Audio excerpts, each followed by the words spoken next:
Si vous aussi avez envie d'en savoir un peu plus sur les dernières tendances et derniers défilés, rejoignez Mode et Influence. Bonjour, bienvenue dans Mode et Influence, la première émission mode créée par des étudiants pour des étudiants fans de mode. Alors ces dernières années, le monde de la mode européenne connaît une période de transformation sans précédent, marquée par un véritable jeu de chaises musicales au sommet de la direction artistique des grandes maisons de luxe. Un article de WWD évoque que plus de 20 maisons européennes ont récemment renouvelé leur directeur artistique, dans une dynamique visant à insuffler de nouvelles idées créatives, renforcer leur image et répondre aux défis économiques actuels. Ces mouvements, souvent spectaculaires, ne sont pas anodins. Ils reflètent une industrie en quête de renouveau, de réinvention stylistique et d'adaptation aux attentes changeantes des consommateurs. Une question majeure se pose, est-ce que le rôle du directeur artistique a évolué ? Parce qu'au-delà de la simple conception des collections, il est désormais central dans la stratégie globale de la marque, influençant l'identité visuelle, les campagnes, les collaborations culturelles et indirectement des performances commerciales. Pour y réfléchir plus en profondeur, on va commencer avec toi Léa, qui va nous parler de la mode d'aujourd'hui. Oui, parce que Jade, on pourrait croire que la mode, elle parle de vêtements. En réalité, elle parle surtout de récits, de la manière dont une époque se raconte à travers ce que l'on porte. Quand on observe le fameux mercato des créateurs, ce qui frappe, ce n'est ni la vitesse des changements, ni même les noms en jeu. Ce qui frappe, c'est ce que ces mouvements disent de la façon dont nous regardons la mode aujourd'hui. Et qu'est-ce que ces grands changements racontent de la manière dont on regarde la mode ? Eh bien, pendant longtemps, la mode, c'était une histoire presque immobile. Les maisons avaient un style clairement identifié, une identité forte, un héritage qui semblait immuable. On entrait chez Dior ou chez Fendi comme on entre dans un musée, avec le sentiment de reconnaître immédiatement les codes et de savoir à quoi s'attendre. La maison racontait une histoire continue dans laquelle les changements se faisaient à bas bruit. Aujourd'hui, eh bien, la situation, elle s'est inversée. La mode est devenue une narration en mouvement et une histoire vivante. Et dans cette histoire, le créateur occupe désormais une place centrale, celle du narrateur. Ce que l'on attend d'une maison aujourd'hui n'est plus seulement une signature esthétique reconnaissable, mais une histoire à suivre, saison après saison, avec une progression, des inflexions, parfois des ruptures qui marquent un tournant. Et tu trouves que ces changements sont révélateurs de notre rapport à la mode ? Un petit peu, en fait, finalement. Est-ce que la mode, on la regarde pas un peu comme on consomme une série ? C'est-à-dire que la mode, elle se consomme un peu comme un feuilleton aujourd'hui. On se souvient de certaines périodes, on compare des moments, on attend la suite avec curiosité ou scepticisme. Le changement de créateur n'est plus perçu comme un détail interne, mais comme un changement de voix. Et changer de voix, c'est changer la manière dont la maison se raconte au monde et dont elle s'adresse à son public. Et cette bascule, elle s'explique aussi par le contexte dans lequel nous vivons. Nous sommes entourés d'objets, d'images, de vêtements, produits à une vitesse inédite. L'objet en lui-même n'est plus rare en fait. Ce qui fait la différence aujourd'hui, c'est le sens que l'on parvient à lui donner. Le créateur est devenu celui qui organise ce sens, celui qui propose une lecture cohérente, identifiante, identifiable et parfois même engagée. Et qu'est-ce que tu veux dire par on regarde la mode comme une série ? Le créateur, il ne propose plus seulement des coupes ou des matières. Il propose une vision du corps, du luxe, du monde contemporain. On s'intéresse plus uniquement à ce qu'il montre, mais à ce qu'il exprime à travers ses collections. Le public, de son côté, a profondément changé. On ne consomme plus la mode passivement. On l'analyse, on la commente, on la compare, on dit qu'on l'aime davantage à une période précédente ou que l'on attend de voir ce que ça donnera par la suite. Et c'est précisément finalement ce que révèle ce mercato. La mode, elle est plus perçue comme un bloc figé et immuable, mais plutôt comme une suite de chapitres. Les maisons demeurent, mais leurs histoires évoluent au fil des voix qui les écrivent. Et ces mouvements racontent quelque chose de très contemporain sur le luxe aujourd'hui. On n'achète plus seulement un vêtement, on adhère à une narration, à une émotion, à une projection de soi finalement. Et peut-être que la vraie modernité de la mode, elle se trouve pas tant dans ce que l'on montre, mais elle se trouve dans la manière dont elle se raconte. Merci beaucoup Léa. Merci de rien, Jade. Je pense que c'est le moment de parler d'un exemple un peu concret, c'est parce qu'on parle de changement de directeur artistique, mais on n'a pas évoqué lesquels. Donc Louis, est-ce que tu peux nous parler du gros changement qu'il y a eu chez Gucci ? Ouais, donc déjà pour bien comprendre l'impact du changement chez Gucci, donc évidemment c'est Demna qui est arrivé en juillet cette année. C'est un créateur d'origine géorgienne formé à l'Académie royale des beaux-arts d'Anvers. Il a travaillé chez Maison d'abord Margiela, puis Louis Vuitton, avant de cofonder sa marque Vêtements, une marque qui a changé la façon dont on pense le luxe en mélangeant la culture urbaine. Donc en 2015, il rejoint Balenciaga comme directeur artistique. Là, il ne se contente pas de créer des collections, il réinvente l'identité de la maison en posant des silhouettes fortes, des défilés qui font le buzz et un style désormais copié par toute l'industrie. Cette décennie chez Balenciaga fait de lui l'un des créateurs maintenant les plus influents de sa génération. Oui, moi aussi je trouve que c'est une folie ce qu'il fait chez Balenciaga quand on a vu avec Kim Kardashian, quand elle a défilé et tout. Et du coup, s'il a eu une telle influence chez Balenciaga, pourquoi ce transfert chez Gucci ? La réponse, elle est simple. Gucci a connu ces dernières années une période de performance financière déclinante. Au premier semestre en 2025, la situation était fragile. Le chiffre d'affaires chez Gucci a baissé de 25%, avec des ventes en boutique en baisse de 24% et des ventes en gros qui chutent à 42%. Donc le groupe Kering a voulu insuffler une nouvelle énergie créative pour redynamiser l'identité et l'attractivité de la marque. Nous sommes dans un contexte économique compliqué pour le luxe. Depuis 2 ans, le secteur ralentit, notamment à cause de la baisse de la consommation en Chine et d'un climat économique incertain. Les clients achètent moins et les marques d'aujourd'hui doivent redoubler de créativité pour rester désirables, surtout auprès des plus jeunes.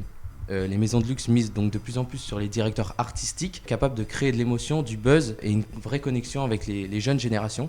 Donc c'est dans ce contexte que Demna arrive chez Gucci. Donc son objectif, c'est de donner du désir à la marque, attirer l'attention du public et de redonner confiance aux acheteurs. Donc les premiers signes sont encourageants. Dès la présentation d'un lancement digital avec des contenus filmés, les mentions aux médias de Gucci ont triplé, générant près de 14 millions de dollars d'impact médiatique. Une preuve que la marque est de nouveau au centre de la conversation. C'est des chiffres délirants pour un créateur un directeur qui vient d'arriver seulement en juillet. Comment il a fait pour inverser un peu la tendance chez Gucci ? Mais l'arrivée de Demna relance l'intérêt pour les collections, surtout auprès de jeunes générations, très actives sur les réseaux et sensibles à ce que raconte cette marque. Donc ce travail doit maintenant se traduire dans les ventes effectives dans les magasins, mais la visibilité et l'engouement est déjà là, ce qui est essentiel pour relancer la machine. Donc Demna, il arrive chez Gucci, c'est pas pour faire de la figuration, il est là pour secouer les codes, attirer l'attention de la marque et la remettre sur une trajectoire positive après une période de déclin.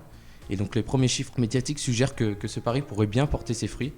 Depuis son arrivée chez Gucci, Demna essaye de réconcilier l'image de l'héritage Gucci avec une vision très moderne, tout en respectant les valeurs de la maison qui sont luxe, savoir-faire et innovation. Donc son premier grand rendez-vous, ce sera au défilé printemps-été 2026, prévu en mars. Une date à laquelle beaucoup dans le monde de la mode attendent de voir comment il aura su faire évoluer la marque. Merci beaucoup. C'était important aussi de parler d'une femme qui a marqué la maison Dior. C'est Maria Grazia Chiuri. C'est vrai qu'elle a été nommée en 2016. C'était la première femme à diriger la création de Dior. Elle a apporté pas mal de choses positives à la maison. Elle a imposé dès le départ une vision qui est assez féministe et engagée, marquée par des slogans forts. Par exemple, je ne sais pas si vous vous souvenez de ça, mais elle avait fait une collection avec des t-shirts où il y avait marqué « We should all be feminists ». Elle a aussi renouvelé le discours de la maison en valorisant l'artisanat, les savoir-faire et les figures féminines de l'histoire. Mais je trouve aussi que son départ, il a marqué un tournant un peu positif parce qu'il y avait pas mal de points négatifs. Son style était parfois jugé trop répétitif, avec une esthétique bohème récurrente. Dans certaines collections, ont été pas mal critiquées pour un manque de prise de risque créative. Et elle excellait dans la construction de narratifs puissants, mais divisés sur le plan purement stylistique. Son départ était nécessaire pour Dior, et elle a quitté la maison en mai 2025. Son successeur, vous le connaissez ? Non ? Bah si, c'est Anderson. Oui, qui a apparemment... c'est trop que ça monte au cerveau. Surtout Anderson qu'on voit partout et que Vogue a nommé comme le directeur artistique de l'année. Ouais. Bon, moi j'avoue j'en ai un peu marre de le voir partout parce qu'on le voit même du coup, on l'avait abordé dans la dernière émission, on le voit aussi maintenant en fast fashion chez Uniqlo. Ouais. Et je pense que peut-être qu'il prend un peu trop la place de potentiellement d'autres créateurs. Par exemple, on aurait bien aimé, enfin moi personnellement j'aurais bien aimé voir une femme en direction artistique pour le prêt-à-porter féminin, quoi. Ouais. C'est vrai que là, Jonathan Anderson, c'est depuis Christian Dior, c'est le premier à avoir la direction artistique des collections hommes et femmes chez Dior. Donc c'est un peu soit un retour en arrière, soit un renouveau après Maria Grazia Chiuri. Sachant qu'en vrai, il a fait des bonnes choses chez les hommes, Anderson.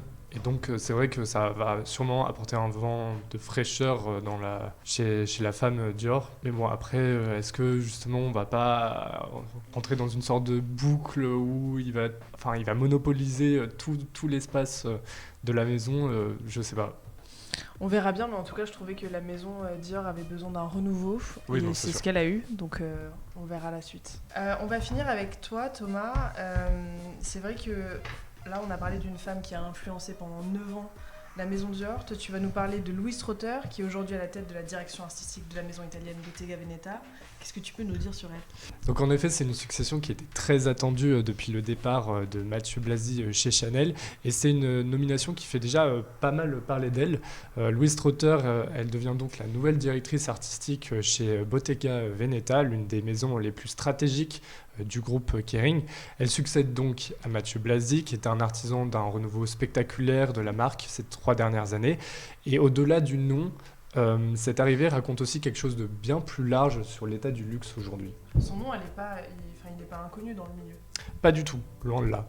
Louise Trotter était jusqu'ici directrice de la création chez Carven depuis février 2023. Et avant ça, elle a dirigé la création chez Lacoste entre 2018 et 2023 et a passé près de 9 ans chez Joseph. Son travail, il est régulièrement décrit comme assez sobre, précis, très ancré dans le réel, avec une attention particulière aux vêtements portables, sans jamais sacrifier l'exigence esthétique. Et elle arrive après une période très forte de la maison, parce qu'il y a un héritage qui a été laissé par Mathieu Blasi. Pour l'instant, on n'a pas encore vu l'héritage qu'il a légué à Louise Trotter, on le verra plus tard.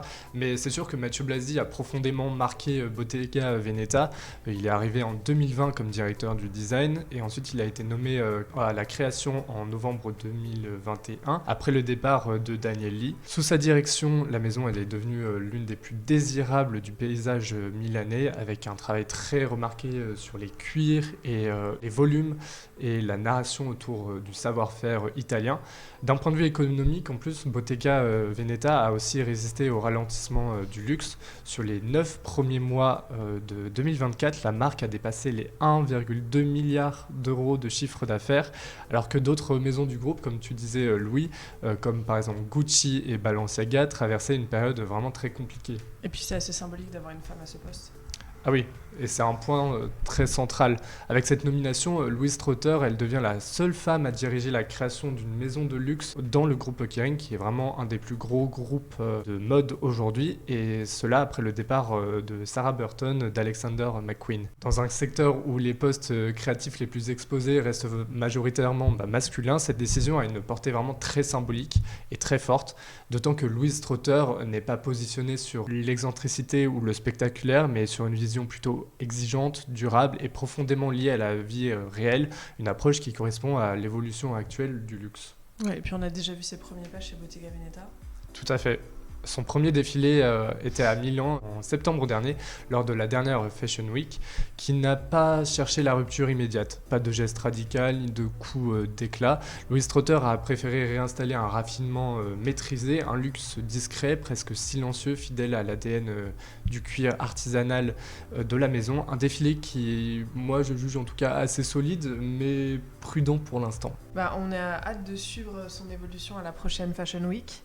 Et il faut noter aussi que Mathieu Blasi il a rejoint une autre maison, c'est laquelle ? La maison Chanel, et on a hâte de voir le changement, puisque pareil, Chanel s'essouffle depuis ces dernières années d'un point de vue création artistique.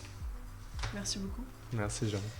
Alors pour conclure, les changements de directeur artistique dans les maisons européennes ne sont pas des simples mouvements de personnel, mais des stratégies clés pour réinventer l'identité créative des marques et renforcer leur attractivité dans un marché de luxe en mutation.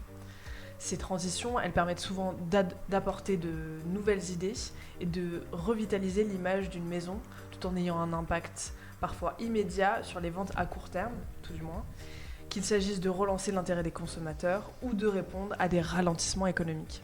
Et à long terme, ces changements contribuent à façonner l'évolution culturelle et commerciale de la mode européenne en reliant héritage et innovation pour séduire de nouvelles générations de clients.